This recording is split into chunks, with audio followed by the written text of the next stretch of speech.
I went to high school where I was bullied quite severely for about a year before I kind of decided no more, and took things into my own hands. And that's really what pushed me to start building communities, which funnily enough, Jess, I didn't realize until last year when I was kind of diving into my story and why I love community so much. I realized I started building communities at 15 years old because I just had no proper, I had a couple of friends, but most of the people that I was surrounded by did not treat me well. And like I said, I was bullied. So I thought, well, what if I could build my own place where all the weird ones come together?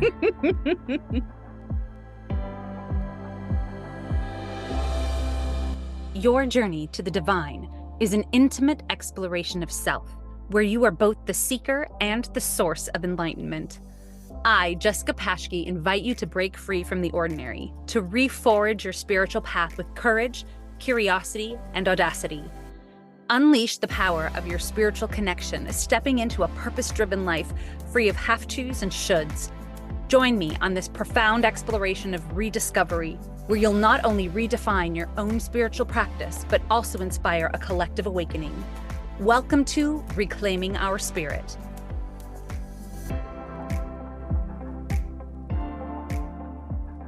Hi, and welcome back to Reclaiming Our Spirit. I'm so excited you're here today. We are going to dive right in and continue to explore this idea of story with an amazing guest.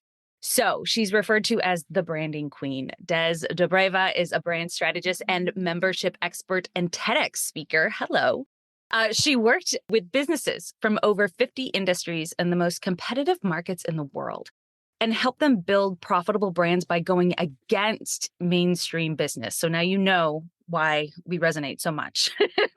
Des is recognized for her unconventional approach to branding because she dives really deep into the psychology and the neuroscience of things. And then she uses disruptive tactics to create innovation instead of following in other people's footsteps. It's absolute magic. Thank you so much for being here, Des. Thank you for having me. I'm so excited. I'm so excited too. I've known Des for a while. And as soon as we kind of jumped in and I started doing this podcast, I was like, oh, Des has got to come on. She's got an amazing story. So it works out really brilliantly with this episode. But before we get into story, let's do Spark of Joy. Over the last week, Des, what has brought you joy? My cats always. But also, one of my best friends, Guna, is actually visiting me for the week because I'm doing a photo shoot and she's here to support me, creative direct everything. And I'm just feeling really happy and excited about it. So I love that when our people are there and you're diving into your zone of genius and you get to create together. I don't know, it just kind of lights up. Exactly. And by the time you listen to this, I will have already done this, but I get to meet Des in person in the UK at the end of March. I can't believe it's happening. I know. I can't believe it's happening either. I'm so excited. I get to meet Des and Melissa Amos, which you heard from earlier in the season, in person for the first time ever. I'm really excited. Des has got this amazing mastermind called RAIN, and we're all gathering together and putting our creative awesomeness into one space. And I can't wait to see what comes out of it. It'll be a game changer. There's no one else on the planet I would rather spend a Mercury retrograde with than, than this group of people. So that is the best compliment I've ever been given. Yeah, I love it. So we were talking about stories in the last episode and the difference between tall tales, which are stories that we tell ourselves. Maybe they're based on our personal experience. Maybe they're based on something that was true at one point, but isn't anymore. And they're these kind of stories that limit us in some way from reaching our full potential. But then we have our story with a capital S. And the story is really about knowing ourselves, really knowing ourselves and appreciating the fact that we've been through so much and the wisdom that we have gathered and we have collected along the way has value and worth, not only for ourselves, but for the collective around us. And Des has one of the most powerful stories I've heard. And this is why I was like, oh, she's got to come on for this. Y'all, just wait. No where she pressure. is now, just be yourself. Where she is now and everything she's gone through to get to this point is a true reflection. And how she tells it is story with a capital S. So, Des, not to put any pressure on you, but tell us a little bit about your story and Okay. and also how it's evolved and changed over the years. Hmm. I come from Bulgaria. There's the fact about me that people want to know first because everyone always tries to guess the accent. To be fair, most folks who come from Bulgaria have a little bit more of a harsh accent, but I've lived abroad for a long time. I actually had my 10-year anniversary, which is bittersweet, from leaving Bulgaria just last year, end of last year. I think it's September 2023. It was 10 years since I left. So I was 22 when I left Bulgaria to go study abroad. I was raised by a middle class family. Considered in Bulgaria, it would not be considered a middle class family in the West. It would probably consider like, how the hell did you survive in the West? So that was an interesting comparison I could draw once I left. We didn't have much. I come from a family where my parents were the first ones who actually graduated high school. They even went on to university. They studied medicine. So they're both doctors, they're both physiotherapists, which, for most people who say that, your instant idea is, whoa, okay, that's such a respected profession. They must be doing very well, paid well. And unfortunately, that is not the case in Eastern Europe. The professions that should be the most respected and paid the most are actually quite the opposite, which is I always found really sad. But it's what they love doing. So I think part of why I love helping people so much, even though I never wanted to be a doctor, and they themselves were like, this is not for you. But I'm kind of connecting the dots these last few months. I've been thinking about it a lot. And I think that's where wanting to help people comes from for me, just in very different ways. But yeah, I was born and raised there in a small town in the north of Bulgaria.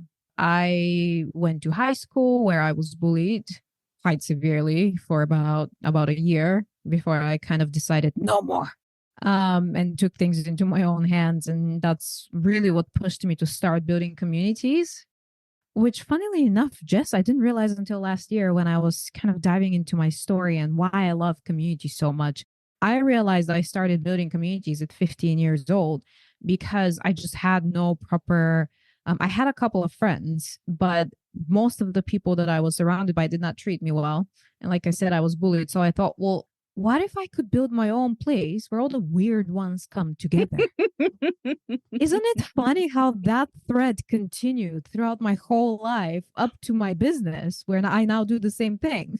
No, that doesn't. I was bullied in school as well. And now my love language is creating communities where people are accepted, that are actually welcoming. So this doesn't Yeah, surprise me at all. It makes total yeah, sense. yeah. It just took me ages to realize it because I'm slow. So so that worked out. I remember we had this platform back in the day called IRC. It was like a chat based platform, and I put together this channel, and for some reason people wanted to join. And we would talk about all kinds of things like books and Harry Potter and chemtrails because I was one of those people. And it was all of the things that we wouldn't discuss in front of other people at school. And that's kind of how I started being. I wouldn't say popular at all because I don't really think I ever was popular, funnily enough, when I was in high school. That's kind of how I started getting to know a lot of people in my hometown. And that's how I started having, I wouldn't say friendships. I think it was more of superficial connections, but it offers you a layer of protection almost, where you feel like, well, I can go out of my house and people know me and treat me okay because they know me from online, which Yeah. also kind of became a thread later on in my life as I started my business, I guess. And so that's kind of improved my quality of life till I went to study in another town and started to be cyberbullied when I was 19. It started right after my 18th birthday, and it was the worst thing I've ever been through. That's what my TEDx talk was about, actually, how I survived that. It only really stopped right before I started my business about 7 years ago, but it went on for years. And I gave it power because I paid attention to it, and I responded to it because I was very insecure at the time. I wasn't exactly brought up to be confident, unfortunately, because I think, as sad as it sounds, I think nobody in my family really ever was very confident. At least not my parents, especially being doctors in Bulgaria is tough. When you're not valued, you don't feel confident, even though confidence should be an inside job. But that took me a long time to realize. So at the time, I really gave my power away. It was literally like, yeah, take it, take all of it. I'm fine with nothing. Turns out I wasn't fine with nothing. So took me to some dark places. I became suicidal for a while. That was not fun. And I can talk about it now without any emotions because it's been so long. But for all of my 20s, I couldn't talk about it without crying or getting emotional. Obviously, I chose to be here and to stay alive, which is good ultimately because mostly for my mom, really.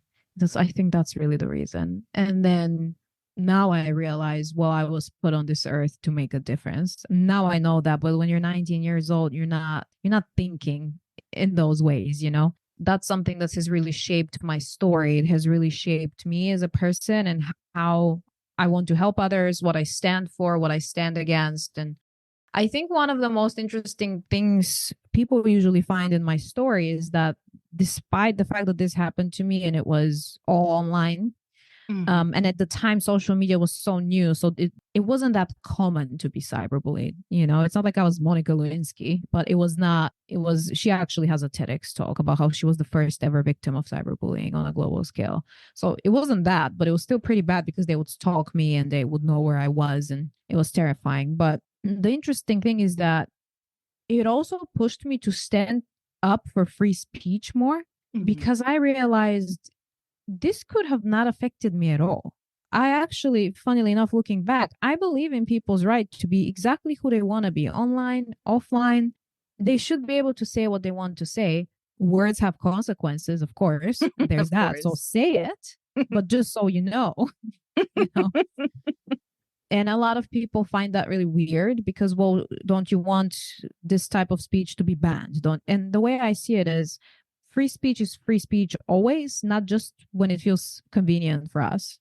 And that's one of the things that's got me in hot water over the years because people are, but then there's hate speech and there's this and that. And the thing is, you know, who decides what hate speech is? There's a lot of people who think that just because you share an opinion different to theirs, that's hate speech, and then you shouldn't be allowed to talk. So that's also one of the things that's really shaped how I see the world and how I see people.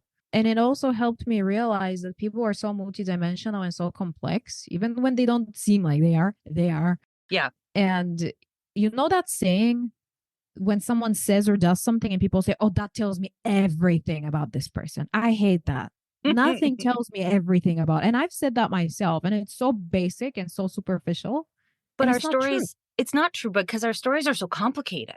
There's so many facets that make up who we are. So many layers of being. So many layers. And if we don't understand who we are ourselves, then how we're moving through the world, we have no idea how we're affecting people. We have no idea. Like you have to know who you are in order to be a functioning human being, I think. Yeah, and that's the thing. That's what I've learned is that I think when you're in your little cocoon of resentment, which a lot of people are in, it's so easy to think that, that tells me everything about that person, and we decide they're a bad person. But the thing is, most of the time, people are not bad or evil. They're just unaware. And unawareness, of course, leads to ignorance, leads to, yes, harmful behavior, true. But I think in one of those cases that we can allow the person to see their errors and change. And in the other case, if it's just someone who's evil, fine. I don't care. But a lot of the times we decide who someone is based on one interaction online, based on one thing they said, one opinion they have, especially these days when everything has become so divided in places like the States, in places like all of the West, really, it's become so divided. And you see someone who, for instance, is a Democrat or a conservative, and you go, oh, you're conservative. That tells me everything. Really? It tells you everything? We are more similar than we are different. This is what I'm noticing. You can't sum up a person's existence in one sentence or one defining adjective. And you're right. How you move through the world and what you say has consequences. And good luck. Good luck. It does have consequences, yeah. But I've said so many stupid things. I'm only 33 now. I was in my 20s for most of my business when I really exploded online and lots of people suddenly started caring and scrutinizing everything I say, it's not an easy place to be. It pushes you either to not want to grow at all, or in my case, it pushes you to really want to evolve and learn. Are there any harmful behaviors here? Are there any opinions I hold that maybe I should think twice about, reconsider? It also made me double down on other things. But I've said a lot of stupid things. And I think I'm just very blessed with the fact that I'm surrounded by at least the majority of people around me allow me to grow. They allow me to make mistakes without judging me, without deciding, well, that tells me everything about who she is. And Right. that's big. But there's a reason for that too, though, because your work really involves seeing the whole person. It involves telling the story and being authentic in how we tell the story and empowering people through how they tell their story. And so I know you've talked about this before, but there used to be a way that you told your story that you actually shifted over the years. Why? What was that kind of turning point for you? My business is the reason for that, because when I started my business, I didn't feel confident enough or secure enough or experienced enough, to be honest, to work with folks who are already running a super successful business, who are already super aware of everything they need to do. And I'm just here really to support you and help you grow. I wanted to work with people who are just starting their businesses. And to be honest, I still do to a huge extent. It is the work I enjoy the most. I'm happy to work with people who are already doing extremely well and help them scale. But I just love seeing someone go from, I don't know what the hell I'm doing, to, whoa, I'm doing amazing. I've built this business that secured my livelihood. I can provide for me. It's just amazing, you know? But in the beginning, I wasn't even thinking too much about it. So I started sharing my story. And one good thing that it did is, and I shared it the way I did it here. And one good thing that it did is it got me a TEDx talk. The TEDx talk was actually the first place I shared it in full. Up until then, I've alluded, I've made a couple of posts, but I was a bit, believe it or not, scared, I guess, to share it. That was a big online. jump. Now Jump. you're sharing it outside the zone of people who would normally find you, right? That's really vulnerable. It was terrifying. It was 700 people sitting there staring at me, being like, "Oh, this looks interesting. I wonder what she's going to talk about." And everyone thought I would talk about business. And then here I am, cyberbullied at 19, and people were crying, and I was crying after. And oh my God, it was so crazy. And it was one of the first times I'd been on stage too. This was 2018, and they didn't even prepare me to be like, I love them, they're great, but I practiced once. And I had 2 weeks to come together with my talk, and it was a 20-minute talk. So, we winged it, and it went great. When you guys watch the video, you will not even recognize me because I was so nervous. And at the time, I was like, I'm not nervous at all. This is great. This is fine. This is exactly what I wanted. But I was dying inside. And you can tell by my voice, I talk very slowly. But yeah, it shifted because I shifted slightly the person I wanted to work with. I went from wanting to work with people who have not started their business, don't even know what business they want to have, to people who have started their business and who are just struggling to stay consistent, move forward, and they really crave stability and to fall back in love with the work they do, because it's so easy to become resentful for your own business when things are not going the way you want them to go. My ideal client shifted in my business, and I thought, okay, well, I need to shift my origin story, because I call it the origin story or the brand story. And because I realized, well, that's a fantastic story that can inspire so many people, but from a business perspective, doesn't actually have anything to do with the person I want to work with. It doesn't even talk about business. I had made it at the time to be about me using social media to find my voice after I was cyberbullied. So that was my story. And it made sense when I was a social media manager, when I was freelancing. But when I started the business and I wanted to build my own brand and everything and help people with their brands, I was like, okay, this needs to change. Because when you are in business, your origin story needs to speak to your ideal client exactly the way they are, exactly where they are right now. So mine was so specific. I was cyberbullied almost to death. I'd lost my voice and I found it on social media. My ideal clients weren't feeling like that and aren't. Yeah, some of them feel like it's not safe to be visible, for sure. But the biggest thing for them is they crave stability. They crave to feel that passion for their business again. They crave to build a brand that gives them the respect they want and the respect they deserve because they've spent so much time becoming amazing at what they do, and they're just not recognized for it. Yeah, So, but look yeah. at your amazing group of people. I mean, and it's a large group of people who interact, and really it's the amount of trust that you share and they share with you is phenomenal. It is such a diverse group of people, and they have really unique stories. Yeah. Really unique stories. Like, oh my God, the things they have overcome. Every time I read some, I'm like, it just blows my mind. And I don't think that that would have happened had you not embraced your own story of having to overcome. Mhm. I think that's true Because because no a one's lot of going to trust someone who mm, doesn't understand what it's like to really struggle yes. on Yeah. on multiple levels. It's a really interesting thing that starts to happen when you start to share your story in an authentic way, Yeah. not an overly polished. And I know you were Mm. talking about how you shifted your origin story to talk more about it. There are so many parts to our stories, right? I, Mhm. I, I think Yeah. that that's what people don't understand is you're not Mhm. changing anything. You're not ignoring the previous story, and you're not making up the current story. You're just moving the spotlight to highlight another area of your life. That's it. I'm pulling something out, something different out of my overall life story because Right. we don't have one story which is the story of our life. I think that's where people get misunderstand this, especially when it comes to business. But even in general, we are adult human beings. We've lived for more than 10 years on this planet. We've been through so much. We've Yeah. survived so much. We've overcome so much, maybe not yet overcome so much. There's still so much to come, no matter how old you are, you know?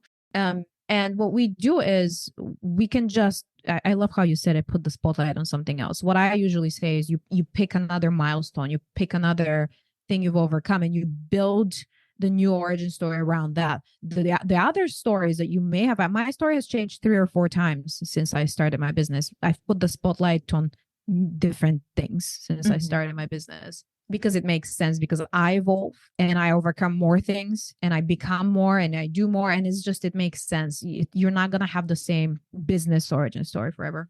But yeah, it doesn't make the previous stories any less valuable. I'll still go on stage and I'll still talk about them. I'll still go and talk about them on my social media.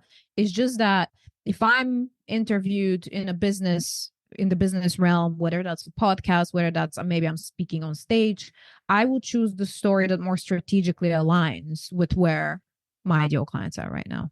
Mhm. In your own personal life, and then when you're working with other people, how do you help people see the difference between a tall tale that's like a limiting belief? Because Mm. we were talking about this before we got on. The one thing that annoys me so much in the spiritual world is that's just the story you're telling yourself.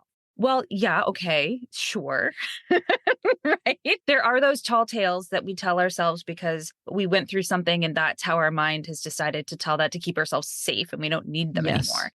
And Mm-hmm. then there's like that phrase can also really diminish the power in our story. So, how do you tell the difference and how do you help other people figure out that difference for themselves? Honestly, it's not easy. And this is one of the things, and people maybe expect a different answer, but I don't know if this is hell. Maybe it's my lack of expertise because I'm not a life coach, but I would never meet someone and 5 days later be like, oh, this is just a story you're telling yourself. Or I would never look at a post from someone where they say something and I say, well, that's just, how can I know that? I don't I, know this person.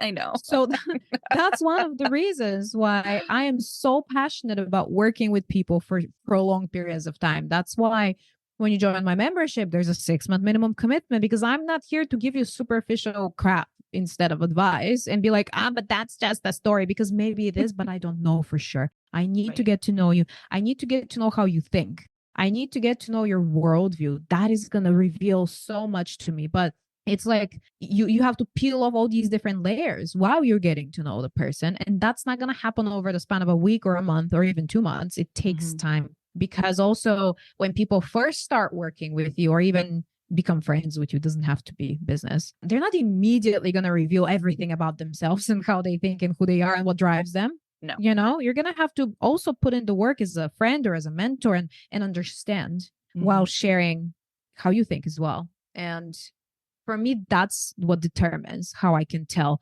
A few months in, oh yeah, it's quite easy to tell because now I understand what drives you. Now I understand what your goals are. Now I can see why you're not achieving those goals, and I can see mentally what's preventing you from going there. And honestly, it's sometimes it's small things. I can be having a conversation with someone, they'll say something, and I'm like, oh, interesting word they used right there. Yeah. And they just completely went over it, didn't catch it at all. They're 5 sentences later, and I'm still thinking about that word they said. And I'm like, that reveals to me that they probably don't think it's safe to be visible or something. Like they probably don't think that they're good enough. She probably thinks that other people are so much more experienced than her. That's a big one. Yeah. I was talking to a client recently, and she said it in passing. She didn't even realize she'd said it. We were talking about what she should charge for this program. This woman has spent 20 years building her expertise. She has a stellar, like so many case studies, a stellar record of helping people. And the funny thing is she helps them break through their own limiting beliefs, but we can't do that for ourselves. We don't see our blind spots, Never. That's why they're called blind spots. She feels so guilty about it. So she was talking to me. She was like, I do that for other people. Why can't I do this for myself? She said, I feel like a failure because I'm only making this much money in my business. And look at what my clients, I've helped them. I've helped them break through all these mental barriers. Like, I need a me. I was like, having a conversation with her, and I was like, how? So you're telling me that you should be the only person on the planet who suddenly sees their own blind spots when nobody can do that for it. Nobody can look in the mirror and be like, okay, blind spots, and you can make the whole list, and now and you go and fix it. That doesn't work. You need a mentor, you need a friend, you need someone else. And also you need someone, to be frank, who is qualified to see them, because just a friend. Because their tall tales can influence your tall tales, and it can go down the drain very quickly. Yeah. And that's a cycle of doom. So I was like, do you honestly believe that you have to become the first person on the planet who sees their own blind spots in order for you to make the big money and in order for you to feel confident in what you're doing? She was like, whoa. I know. And we started having a conversation, and she asked me, so do you really believe that? Do you really think that it's impossible? And I said, nothing is impossible, but why would you spend years and years of your time trying to figure this out when you can just do the thing scared? And when you can actually realize, I'm never going to by myself see my blind spots, and I can still do what I want. I can still charge what I want. I have the experience. I have the expertise. I have all the qualifications. I have the case studies. She has every single piece except the confidence to put herself out there. That was massively helpful to her. It all comes back to this idea of knowing yourself. If you blow your story off and say, that's just the story I'm telling myself, but you don't take time to sit with it and figure out what's coming up, why it's coming up, what you learned, I guarantee one, that will repeat itself. That pattern will repeat itself. But two, you're right. It takes time.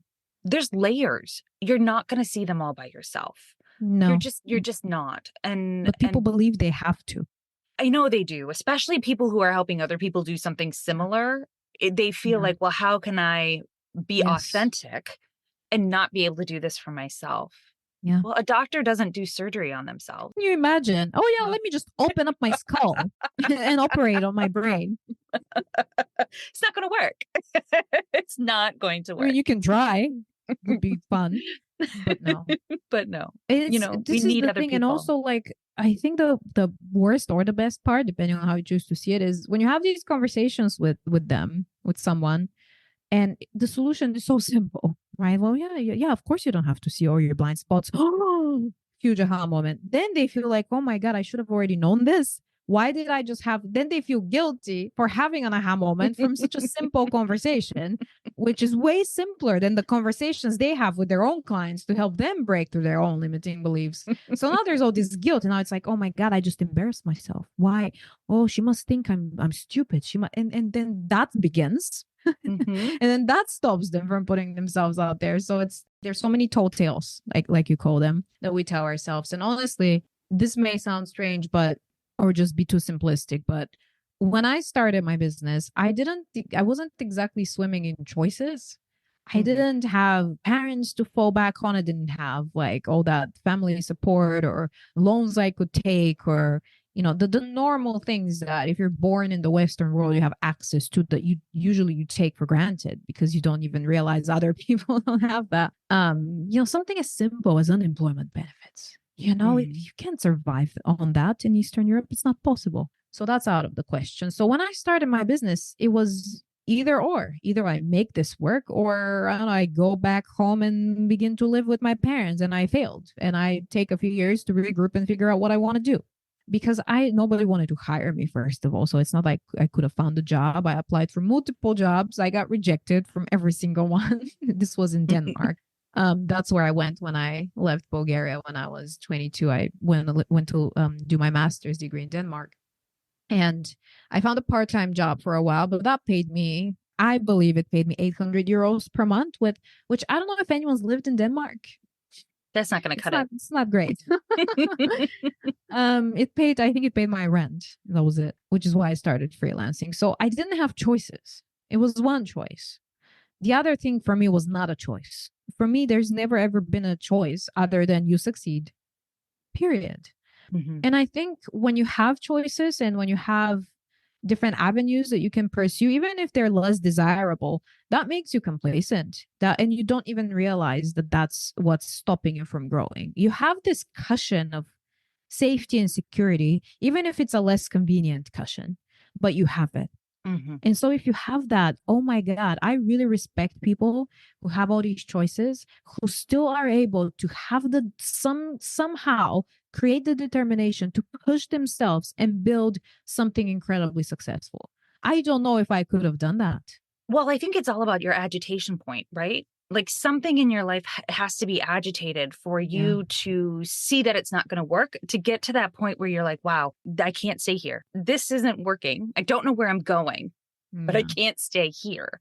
And I think that's when that turning point in our story happens. And when we have the opportunity to tell our story in new ways because of that agitation point. Like, think about that. If you'd gone to Denmark and it had all kind of worked out in a way that was comfortable, you wouldn't have had that agitation point. There would have been no turning point in your story. Then all of a sudden it's like, oh, if you view it like the character is just uncomfortable enough. Or very uncomfortable in my case. Wildly uncomfortable. That something has to change. Something has to be different because you can't stay where you are. I mean, you could, but that's not your I literally couldn't. It was just, I think for a lot of people that is true. You can stay where you are. And that's why I have so much respect for them when they choose not to. I think people don't give themselves enough credit. I see so many people who had all the safety of a full-time job. They were making a good salary. They maybe have a spouse who also, so it's a dual income household. And they decide to be like, nope, I want more for myself. I want to help people on a bigger scale. And they start a business. Starting a business is insane. Okay. Starting a business is, you have to be a lunatic in the best ways. Yes. But to be like, true. I'm going to be solely responsible for how much money I bring for my whole time, which, by the way, the timepiece is terrible. It's terrifying insane to be fully responsible for your schedule, for when you work, when you don't work. Let me tell you. So to choose that when you have choices and safety and security is mind blowing to me. I do wonder if my story had worked out differently. Would I have chosen this? Who knows? I have this thing inside of me that is always burning, that is always like, what's next? What's next? How do we grow now? How do we grow more? How do we serve more?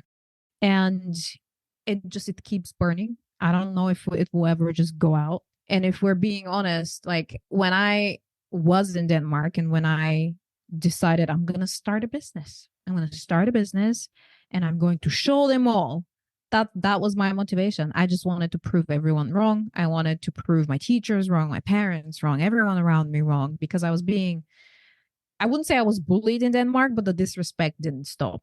When you're an Eastern European and you go to anywhere in the West, but especially to a place like Scandinavia, I love Denmark. I love Sweden. I love all these places, and it's not that they're doing it on purpose, but people look down on you. People see you as less. They absolutely do. took me a while to realize that. When I was there, I didn't see it. I was so young. I was so naive. I was so excited to be having all these new experiences and meeting all these new people. And I couldn't read people at the time. Now I can. And looking back, oh my God, the things I missed. So I was just so, my huge part of my stories, I just wanted to prove everyone wrong. And That's huge, though. it's, Think of yeah, that. They're all putting a story on you. yeah. And they're saying, no, this is your story. And you have to have the courage and Yes. the strength enough to say, that is not my story. Thank you very much. And I'm going to create my story. And then I'm going to tell you all my story and tell you how wrong you were about trying to put your story Yeah. on me based That's a on great your way to put it. whatever. Yeah. I Yeah. just wanted to shift I have this thing where I simply will not let you control my narrative. My narrative is my narrative. You don't get to put your paws on it. No, it's my paws go on it and my cat's paws. That's all. Yeah. And up until you just said that, I didn't actually see it like that. But yes, it's so difficult when you are living a life where everyone else is putting you in a box and shaping your story and being like, so this is who you are. Because at first you're inclined to believe them because it's the easier thing to do. It's like, well, yeah, okay, that's who I am. But you live like that for a while, a couple of months, a couple of years, depending on your tolerance. And my tolerance is not great. And after a while, you're just like, maybe that's not my story. And it's like the movie Inception, right? When the seed is planted at first, any seed of doubt is in there, you have to pursue it. You have no choice now. It's gonna burn a hole in your brain. And that's how I felt. Yeah. That's huge. Looking at your story, reflecting on your story, and understanding your story is healing. And it can be incredibly powerful tool for business or really anything you do, even if you don't own your own business, even just in your career or whatever you're pursuing. How do you suggest people figure out the story to tell? Now, I know you said before, like, you've got to figure out where whomever you're talking to, right, where your audience is at. But Yeah. some people will be like, well, I don't have a story worth telling. How do you start to take that apart? Like, what are some tips for people who are like, oh, I don't know that I have a story worth telling? How do you look at that, and where would you even begin? Probably more than half of my clients, and I've worked with thousands of people, especially back in the day when I had a done for you offer where I wrote people's origin stories for them. Oh, wow. The way I loved doing that, the way I did that was we would get on a 40 to 60 minute call. And all that call would be is I would ask them one or two questions and they would just talk. And it's surprising how much people want to say when you ask the right questions. Yeah. And every single time they would get on the call and say, listen, Jess, okay, I know that we're here for you to write my origin story, but I just need to tell you, it's not going to be that exciting. It's not going to be that interesting. It's not like I've been through that much. So it's going to probably be really tough for us to figure out what the hell to even talk about. And I was like, give me an hour. Every single time they would leave the call thinking, seeing themselves in a whole different light. That's what your story does when you're not even aware of it. When you become aware of who you are through your story, you just go, wow, I am amazing. Yeah. I have a story worth telling. So the best thing I will say is we go back to the blind spots again. Sometimes you're just not capable. Maybe not capable is not the right word, but you're too close to it. And it's very hard to put that distance between you and the story enough for you to see how interesting it really is and how interesting you really are. So tell it to someone. Honestly, find a friend, find a freaking stranger on the internet. I don't care. Tell it to, well, I was going to say tell it to your cat, but they can't reflect anything back yet. So tell it to someone who can speak and just see what they say. Because I can always tell you to, okay, make a list of all the things you've overcome, no matter how small. Make a list of how you reacted, make a list of where you are now. And that can sometimes help the person connect the dots and be like, whoa, I've actually overcome some stuff. But nothing is more valuable than telling your story to someone else, even the things that you find insignificant. Yes. For example, I had a client back in the day who helps people declutter their houses. And she was like, that's not that interesting. How am I? And it's so funny to me because what's her name? Marie Kondo? Yes. Is she not that interesting? Come on. And I was telling her, okay, just tell me What got you into this? Why decluttering? That must be interesting for you. I doubt that you just find organization sexy. I mean, what's behind it? There's always something there. Turns out this woman like overcame this massive divorce that she went through. She had like 5 kids. It was a nightmare. They were married for more than 20 years. He cheated. There was financial abuse. It was a nightmare. And she overcame that by literally doing that, finding ways to organize her life, decluttering her house. And it was a beautiful story. And until she told it to me, she never made the connection between the divorce and that. And I think that's what I'm really good at, is just seeing the connection. And that's what we cannot do for ourselves because we're so close to the damn story. But it's hard to see our own value. There. Yes. Right? It's hard to see our own value, but it's easier for someone sitting across from us, especially someone who's really listening, to say, oh my gosh, that's huge. And you're like, oh, I guess it is. And you know what? If someone is listening to this and is like, there's no way I'm going to go and tell my friend this or fine. Honestly, go anonymously on Reddit. Go anonymously on Quora. Reddit, great platform to do something like this. And most people there are anonymous anyway. Hear what strangers have to say. Because let me tell you, I've seen people do that on Reddit and share things that they deem too vulnerable to share, even with their loved ones. And the support I've seen and the interesting things reflected back to them have blown my mind. The internet can be, and it's big for me to say that after what I've been through, but the internet can be an incredible place where beautiful things grow. 100%. Where really true connections, where people who really see you and get you, interestingly enough. Yeah, it is a place where amazing things can flourish. So if people are sitting here and they're thinking, okay, I need to look at my story. I want to empower myself through understanding my story, all the parts of my story. What would be a question that you could present to them that would help them take this one step further, that would help take the podcast off the iPhone or wherever they're listening and into real life? There's a question that I like to ask people, and maybe we can ask that ourselves just for us. What didn't kill you? How powerful is that, right? Yeah. What didn't kill you? My 20s. That's lots of stories there. And you can probably sit down and make a list of 100 things in your life that could have literally killed you, driven you to depression, driven you to not want to live anymore. But you know what? Some of them you didn't even notice. You just kind of overcame them without realizing. And some of them you knew this was big. It is big that I'm still here. Like I know with the cyberbullying, there were so many other things. There were things in my family. There were things in how I was treated at home. There were things that were done to me by other people that could have killed me, but they didn't. And every single one of them is a whole separate story of its own, because I see humans as a universe of stories. Like each of us is a whole universe, and there's probably thousands, not even hundreds, thousands of stories. So I think it can only help us, all of us, to try and figure out more and more and more and more of them. Yes. Imagine like 30, 40, 50, depending on how old we are. I plan to live to 120. I don't know about you guys. I love it. So I'll put my body in a machine. I'm fine. But and my cats also, I want to definitely do the same. But I think that by that time, we still probably will not have figured out all of the stories, all of the things that we've overcome, all the things that could have killed us.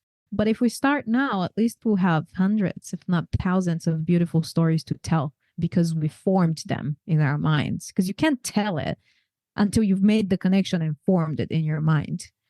I love that. I love that. It's so true. Des, thank you so much for being here with us today. How can people find you? Thank you for having me. People can find me by wishing to find. I'm just kidding. Just making a wish to the universe and I appear. Like magic. You can find me in 2 ways. You can either go and type the branding queen in Google and I'll pop up as the first few results, or you can find me as Des Dobreva, DSGOBREVA, on all social media platforms. I love it. Thank you again for being here. And y'all, thank you so much for tuning in. And I would love to hear your answers. What didn't kill me? Send them via email. That's a huge question. Send them to me via email, share them on social media, and tag us. But we want to know, what is your story? All right, y'all, have a beautiful week. Thank you for listening to Reclaiming Our Spirit. To find out how I can help you reclaim your spirit, reach out to me at www.jessicapashke.com. Leave me a message and I just may share how you reclaimed your spirit in the next episode.